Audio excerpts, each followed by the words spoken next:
gitu kan. Jalan raya yang dicari sama si Deden ini nggak ketemu-ketemu. Dia tuh seolah-olah dorong motor, terus setengah didorong, setengah digas. Itu memang ada gerakan, si motor itu bergerak. Cuma nggak tahu kenapa, katanya nih, menurut si Deden, kok nggak nyampe ke jalan raya. Perasaan dia jalan, tapi di jalan raya itu menuju ke situ, tempat dia di mana dia akhirnya putar balik itu nggak terlalu jauh loh. Itu tau nggak lo, bener-bener dia ngelihat muka si supir angkot itu pucat dan dia lihat nggak ada rahangnya. Ngeri kan?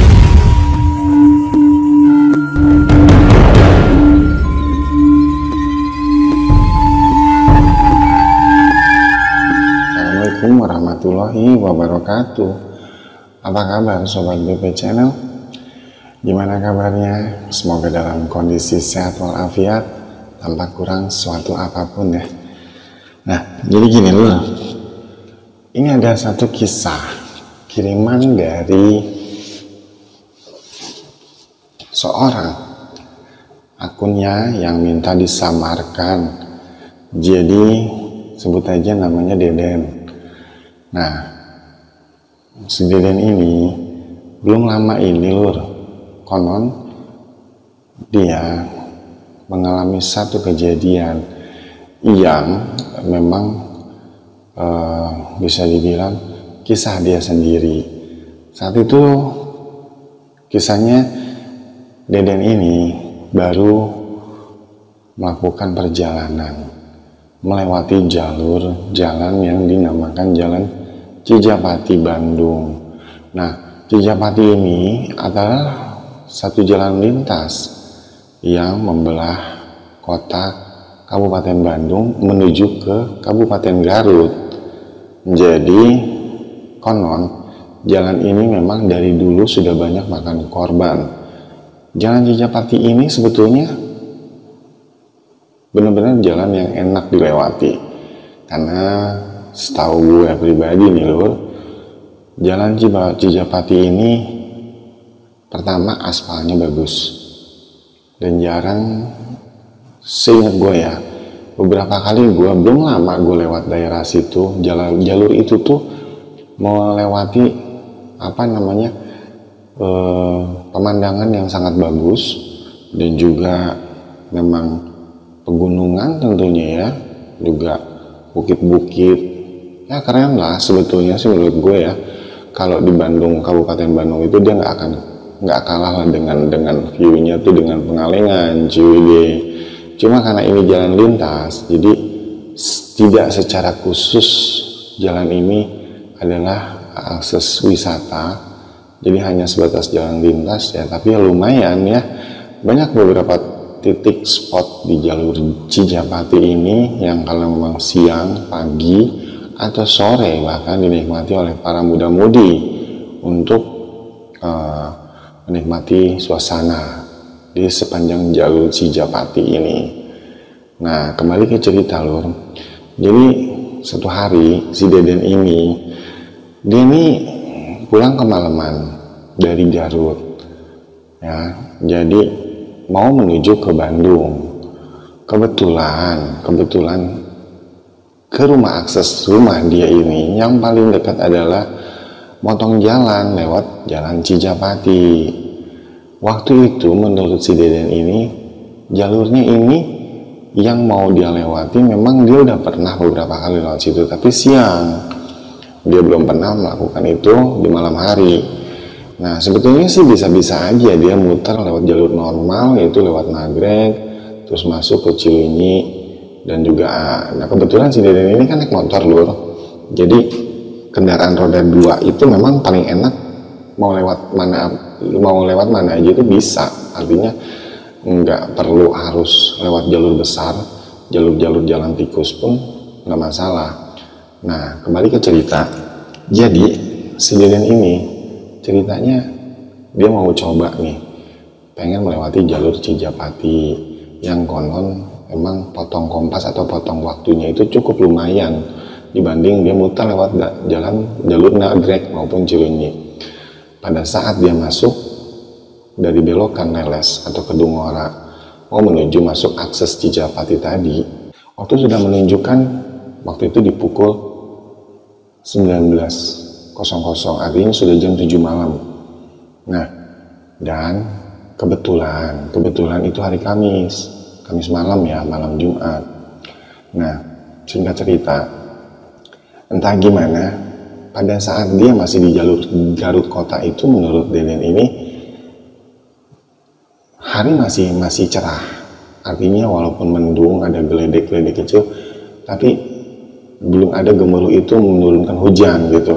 Maka alih-alih nih dia mau potong jalan untuk agar bisa cepat sampai ke rumahnya di wilayah Gede Bage, potong jalur lah si Deden ini melalui jalur Cijapati, yang artinya supaya dia bisa motong melalui akses Majalaya dan juga Sapan, dan nantinya sampai di Gede Bage.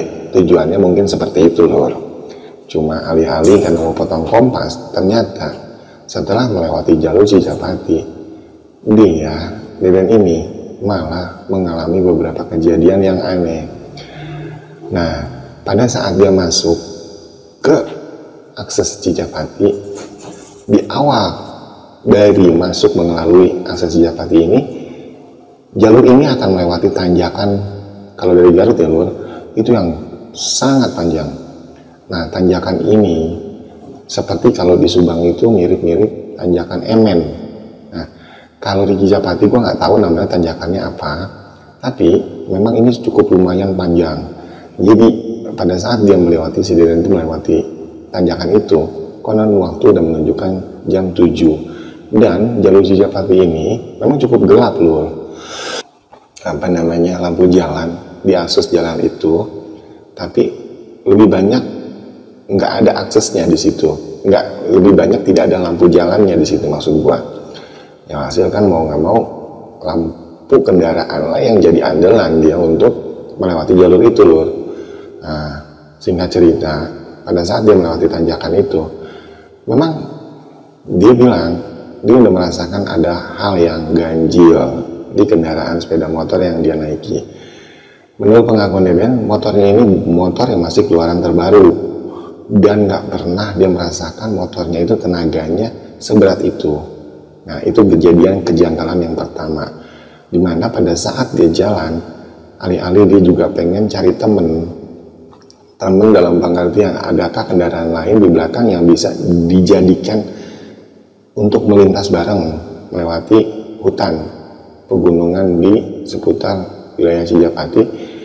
Nah, itu kan memang terkena gelap dan juga berkelok-kelok. Nah, banyak makan korban di situ yang celaka.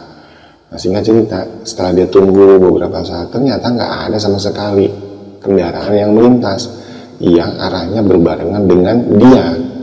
Artinya dari Garut menuju ke Bandung. Adapun beberapa kali Deden ini ketemu beberapa kendaraan, ya, itu pun hanya sesekali. Itu yang melintas dari Bandung menuju ke Garut, arah sebaliknya berarti kan. Nah, singkat cerita, nggak lama, akhirnya ya dia pada saat dia lagi ngejalanin kendaraannya dan masih menanjak itu, nggak bisa dicegah dan nggak bisa ditahan lagi hujannya turun sangat gede juga. Dan gue tau persis ya, jalur itu tuh masih di titik itu nggak ada tempat untuk berteduh, karena setahu gue di situ titik pada saat tanjakan sampai dengan melewati tanjakan tuh nggak ada saung atau warung atau apapun. Pada saat tanjakan panjang itu memang artinya di kanan kiri, setahu gue kanan itu jurang, lembah ke sana ke bawah. Nah, untuk yang sebelah kirinya itu tebing, jadi memang nggak ada sama sekali tempat untuk berteduh. Nah, pada saat hujan seperti itu kan suasana sangat mencekam tuh, udah pasti rasa bener-bener sangat ya lumayan ya, karena di satu sisi nggak ada lampu jalan dan ada pun hanya beberapa, dan itu pun arahnya sudah mau sampai ke dekat ke arah Bandung, yaitu setahu gua baru ada tuh lampu jalan. Nah, yang kedua, jalan itu berkelok dan cukup lumayan gelap karena apa, kanan kiri itu hutan.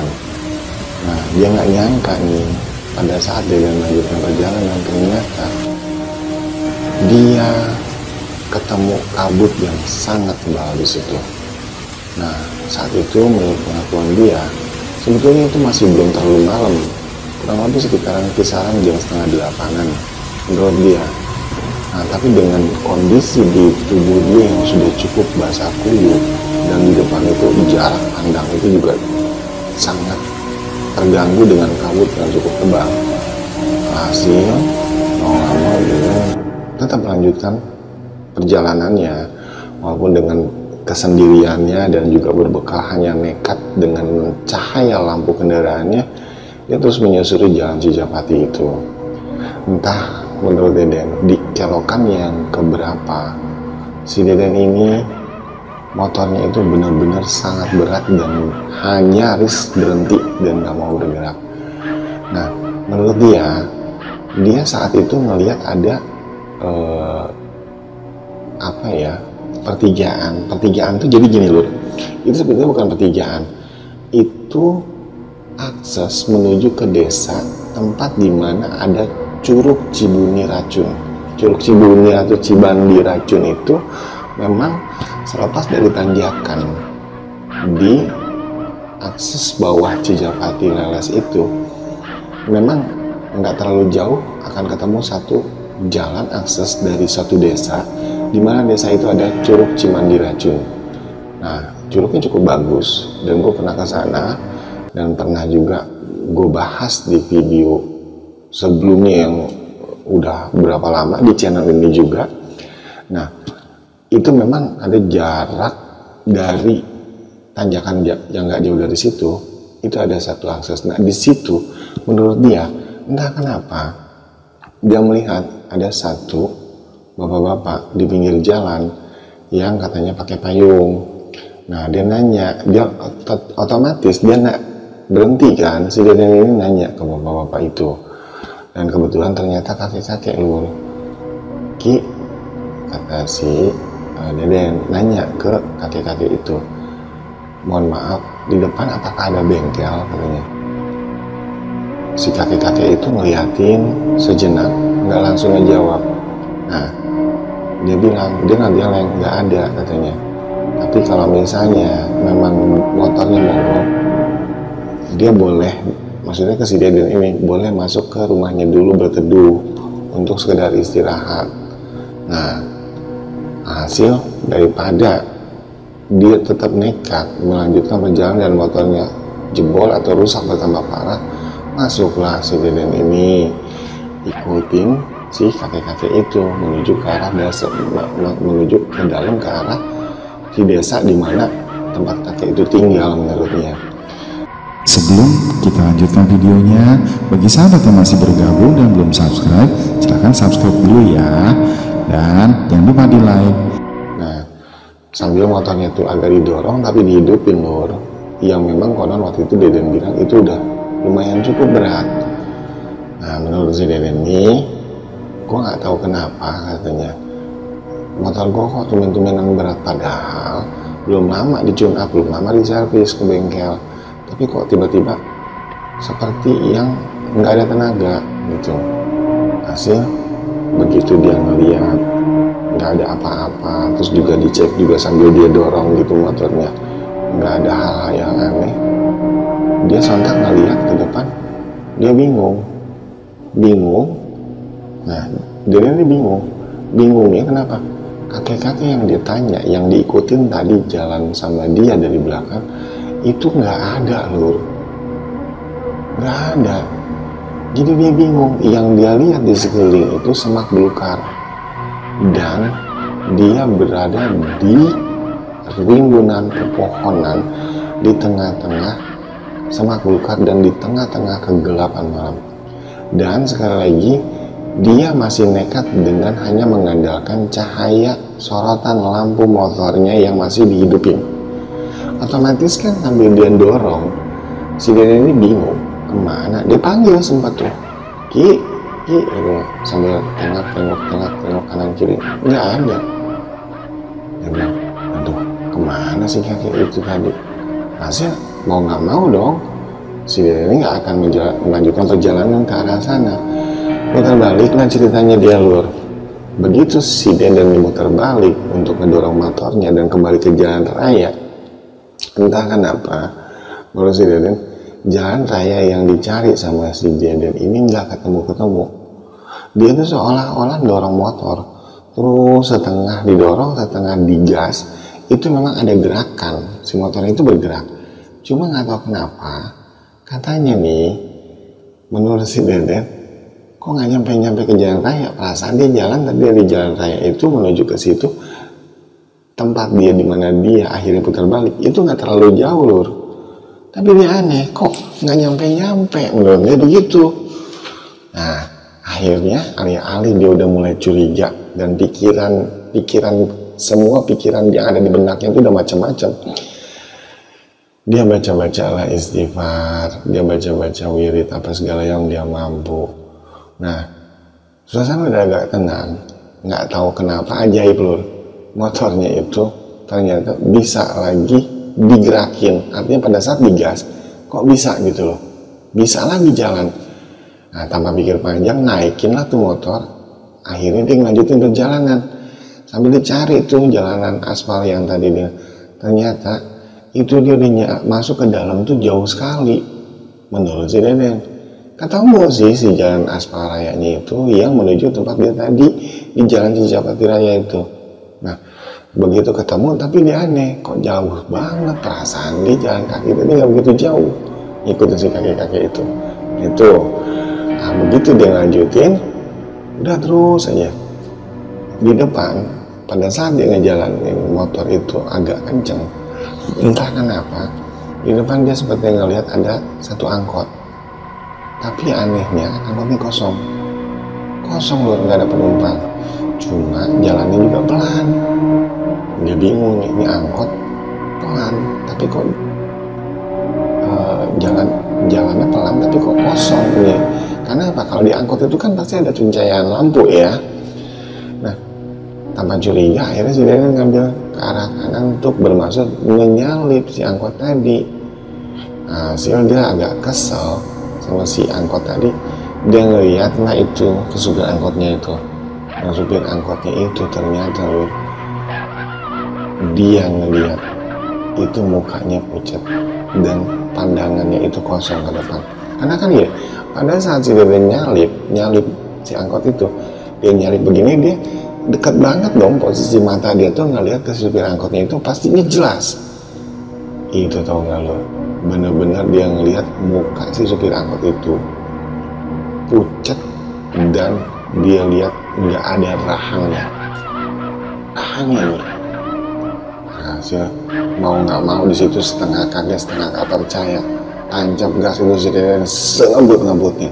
Padahal dia tahu persis ya, jalanan saat itu kan memang hujan tapi udah agak reda, artinya masih gerimis lah ya.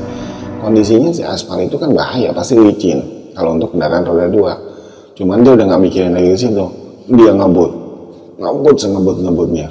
Mana yang dia lihat itu kanan kiri pun gelap abis total, Lur. Nah, alhasil ketemu lagi Daniel dengan tanjakan yang sangat curam dan di situ ada jembatan. Setelah jembatan itu ada tanjakan yang lumayan panjang. Gue tahu persis tanjakan itu lumayan curam, tapi nggak sepanjang tanjakan yang ada di leles bawah akses awal Cijapati itu tadi, Lur. Dia nanjak dan di situ dia lancar sambil dia baca-baca wirid apa zikir apa yang dia bisa. Dia nekat terus menembus kegelapan itu. Yang dia lihat tuh persis sebelah kanan tuh hutan lebat dan memang gelap. Jujur gue pernah beberapa kali lewat jalanan akses itu. Memang kalau malam tuh cukup lumayan sangat-sangat gelap ya. Artinya lampu penerangan jalan tuh sangat minim. Dan ini konyolnya udah beberapa kali terjadi kecelakaan yang bahkan menelan korban jiwa.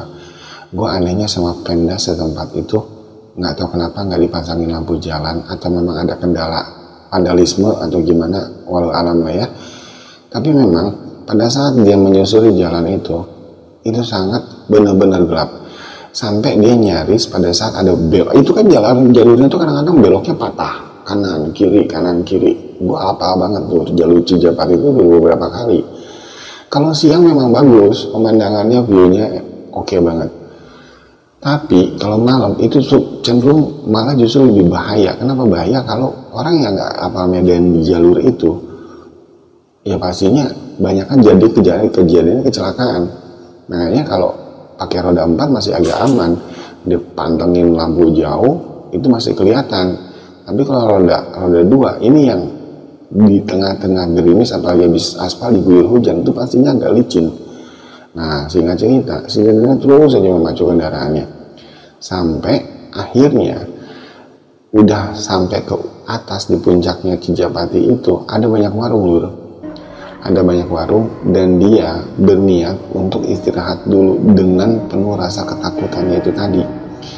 Nah, alih-alih dia tuh pengen banget melepas lelah dan juga pengen minum karena rasa deg-degan di jantungnya itu memang benar-benar gak karuan dengan kejadian-kejadian yang tadi dilewatin pada saat dia menuju ke arah Bandung tadi, masih dari Leles. Menepilah dia di warung. Nah, pada saat di warung itu ada lagi keanehan Nur. Dia bingung, kok warung ini hanya menjual beberapa potong ayam dan tidak ada makanan yang lain seperti halnya warung-warung kopi, nggak ada Indomie dan segala macamnya itu. Nah, singkat cerita akhirnya pesanlah minuman. Dia pesan kopi waktu itu niatnya pengen sambil ngerokok untuk nenangin diri. Pada saat si Deden itu pesan, "Mang, pesan kopi," katanya. Pesan kopi 1. Menurut dia saat itu siang pemilik mang yang punya warung itu dia hanya nunduk begini, cuma ngangguk begitu doang loh, tanpa ada ngejawab iya, oh pakai kopi apa, enggak, sama sekali nggak ada jawaban seperti itu. Nah, sebenarnya mulai agak curiga nih, dan dia ngelewat kanan kiri, suasana itu sepi loh. Dan kata dia warung yang dia berhenti dan dia mau niat untuk ngopi di situ tuh warung pertama dari deretan warung yang banyak di situ. Dan konon menurut dia sekian banyak warung itu anehnya kok tutup, karena dia tahu persis dan gue juga ngerti bahwa itu warung sekitar situ kalau udah buka tuh banyak yang buka semua dan nggak mungkin terus cuma satu. Tapi si Dede ngeliat tuh hanya satu warung yang didatengin sama dia aja nih. Nah, kembali ke cerita, si Deden bilang, "Mang, nggak ada bala-bala atau roti atau apa atau bakwan gitu ya, kalau bahasa Indonesianya bala-bala itu bakwan, nggak ada gorengan atau apa, bakwan atau roti."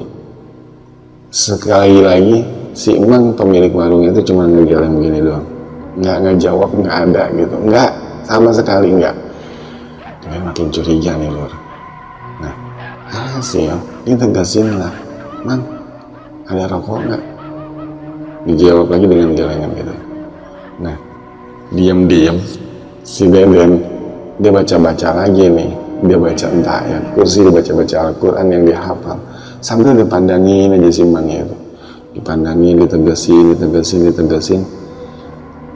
Nggak tahu kenapa antara dia sadar nggak sadar, ternyata menurut si Deden pada saat si emangnya itu nengok ngelihat ke arah si Deden itu dia ngelihat persis banget si emang itu ternyata kakek-kakek yang ditemuin sama dia di bawah tadi pada saat motornya mogok lur.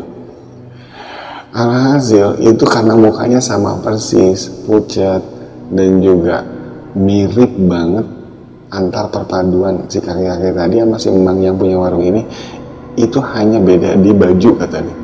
Dari situ tau nggak pakai pikir panjang, si Deden itu langsung lari ke motornya, buru-buru pakai helm dan lanjutin jalan lagi. Dia kebut lagi itu motor dan dia sempat ngelihat dari spion itu. Ternyata begitu dia ngelihat spion kanan dan kiri, dia mengucap astagfirullahaladzim, istighfar berkali-kali. Ternyata di spion itu nggak ada tampak warung sedikit pun, satu pun nggak ada. Yang tadinya dia lihat itu ada beberapa warung dan ada satu warung yang buka dan warung tempat dia berhenti itu nggak ada lur. Wah, panik dong dia, panik lah otomatis. Hasil dia kebut lagi tuh motornya, sampai dia bener-bener ngegesin dan ketemu lagi itu jajaran warung yang seperti dilihat tadi. Dan dia tegesin di situ, di kanan kiri dia lihat bener nggak nih kali ini gitu. Dan dia ngelihat di serombongan warung, di beberapa warung tuh ada nongkrong anak-anak muda yang pakai motor. Mungkin klub-klub motor anak-anak ABG gitu lah ya, yang pada nongkrong, nggak tahu lah, nongkrong yang nggak karuan gitu, sekedar ngopi ngerokok sama temen cekikikan gitu kan. Dia yakin bahwa ini adalah warung yang benar-benar warung. Minggir lah tuh si Deden. Begitu dia minggir, nah kali ini yang punya warung itu ibu-ibu, dan di warung itu juga ada beberapa pasangan penjual yang lagi pacaran. Nah kata dia, mudah-mudahan ini benar nih katanya. Dia sampai beberapa kali sebelum dia matiin motor dan turun dari motor, dia mastiin dulu kanan kiri, dia celingang-celing, dia tegesin ini beneran warung apa enggak nih, kata dia bilang. Itu sampai dia pastiin berkali-kali, sampai akhirnya dia yakin bahwa itu warung beneran. Dia turun, nah dia celingak-celingok, dia lihat orang yang berkunjung juga, wah ini orang manusia. Nah dari situ langsung dia pesan tuh kopi. Nah si teteh-teteh yang ngajaga warung ini bingung kan ngelihat si Deden. Apa yang dia bingung? Muka si Deden itu katanya belepotan. Apa yang dibilang belepotan? Belepotannya katanya belepotan darah, Lur. Di sini itu ada kayak seperti percikan darah yang dia sendiri nggak tahu itu darah apaan. Saya punten, nah itu detihan katanya. Dia bingung kan, dia ngerasa tapi katanya darah. Dia lihat tuh, terus udah gitu dia lari tuh ke motornya, dia ngaca di spionnya, dan ternyata benar Lur, ada percikan darah. Walaupun nggak banyak, tapi kelihatan sekali gitu bahwa di mukanya itu ada percikan darah. Dilap lah sama dia. Terus dibalik lagi tuh ke warung. Teh, kayaknya masih ada nggak? Oh enggak, udah bersih ya. Kenapa? Dari mana katanya? Kok sampai ada darah begitu? Ada luka gitu? Dikasih tuh sempat si teteh itu ngasih tisu. Dia diem aja sih. Enggak perlu. Udah nih, saya ada sapu tangan kok. Cerita lah si Deden bahwa tadi dia ke warung di sebelah sana di bawah pengkolan. Pada saat dia habis belokan, habis nanjak, itu katanya dia ketemu jajaran warung. Pokoknya dia ceritain semua tuh kronologis, dari mulai dia ketemu kakek-kakek, dia baru dulu sampai dia ketemu motor yang ngerasa berat, sampai dia ketemu angkot yang kosong dengan supir yang perawakan begini. Dijelasin lah itu semua akhirnya sama si Teteh itu sambil senyum-senyum. Ya jangan aneh, di sini mah katanya kadang-kadang kalau malam Jumat ada aja katanya yang nemuin yang ganjil-ganjil katanya. Nah si Deden nanya, maksudnya gimana ya Teh? Itu apaan? Katanya penunggu jalan sini atau gimana? Katanya sih, katanya kalau wilayah di dekat Curug Cimandi Racun, Cibunyi Racun itu memang akses jalan keluarnya itu suka ada katanya sosok kakek-kakek yang kadang-kadang suka usil gangguin. Nah itu yang pertama. Yang kedua, kalau misalnya dia bilang lihat yang tadi angkot, itu mungkin angkot yang dulu konon tahun 80-an pernah kecelakaan dan menewaskan semua penumpangnya. Katanya sih itu udah lama kejadiannya, tahun 80-an. Lalu alam deh. Itu si teteh itu sendiri ngerasa pada saat itu juga belum lahir katanya kejadian itu tuh. Dan itu cecelakaannya itu di turunan panjang, kalau dari Leles ke sini itu di tanjakan yang tadi si Deden itu nemuin. Dan katanya ngerasa motornya sangat berat katanya. Nah kejadian yang terakhir yang warung itu tadi, katanya biasanya kalau orang yang capek atau misalnya dia nggak hati-hati atau udah diganggu dari bawah dan juga dia nggak mawas diri, itu suka ada aja lagi teror-teror yang seperti itu katanya. Banyak-banyak aja baca wirid katanya, baca ayat kursi dan sebagainya lah yang segitu sejenisnya, kata si teteh itu. Nah konon Lur, memang jalur Cijapati ini dulunya, bukan sekarang-sekarang sih, dulu banget itu di era-era tahun 2000-an atau bahkan 90-an itu memang sangat sering terjadi kecelakaan yang menewaskan korban jiwa. Alih-alih itu jalan memang adalah jalan potong kompas atau jalan alternatif yang memotong jarak. Kalau orang yang dari Bandung mau menuju ke Garut atau ke Tasik, lewat Cijapati ini sebenarnya enak. Kenapa? Memotong jarak cukup lumayan. Tapi sekali lagi, seenak apapun jalur, seenak apapun jalanan, kalau di awal kita nggak mawas diri, kita nggak banyak-banyak baca doa dan ingat pada Allah Subhanahu Wa Taala, ya pastinya di jalanan tuh ada aja ketemu yang aneh-aneh. Jangankan di jalur Cijapati, di jalanan rame pun, kalau kita berangkat mungkin ya si Deden ini pada saat mau berangkat dari Garut menuju ke Bandung dia lupa baca doa, atau baru pertengahan dia baca doa di jalan, ya mungkin. Tapi loh, ini prediksi gua, barangkali karena lupa dia buru-buru, apalagi saat itu menurut dia pada saat mau berangkat tuh udah mendung, dia rusuh gitu, buru-buru, dia lupa, ya langsung kejadian di jalanan pasti ada aja gitu. Yang namanya juga makhluk goib, ada dimanapun kita berada, mereka itu berdampingan dengan kita, hanya beda alam. Nah, hikmah yang bisa diambil, banyak-banyak lah kalau di jalan itu kita banyak-banyak berzikir, berwirid, mengingat Allah Subhanahu Wa Taala untuk minta perlindungan dari Yang Maha Kuasa. Karena dengan cara seperti itu, insya Allah nih pengalaman gue pribadi, pertama, hati kita tenang, pikiran kita tenang. Yang kedua, insya Allah kita dilindungi selama perjalanan dari segala macam mara bahaya atau gangguan-gangguan yang tidak diinginkan, baik itu orang yang jahat, manusia yang jahat, maupun makhluk-makhluk goib yang memang usil atau berniat mengganggu kita. Nah, itu hikmah yang bisa gue petik dari pelajaran kali ini. Mudah-mudahan kisah singkat ini yang mungkin kurang terasa seru buat teman-teman baik sekalian, mohon maaf sebesar-besarnya buat teman-teman, karena kali ini ya jujur gue juga kondisi kurang fit ya, dan suara gue agak bintang. Mudah-mudahan teman-teman tetap bisa terhibur dengan postingan kali ini. Sampai jumpa di postingan berikutnya. Jangan lupa like and subscribe. Assalamualaikum warahmatullahi wabarakatuh. Terima kasih mau menonton, Lur. Sampai ketemu kembali.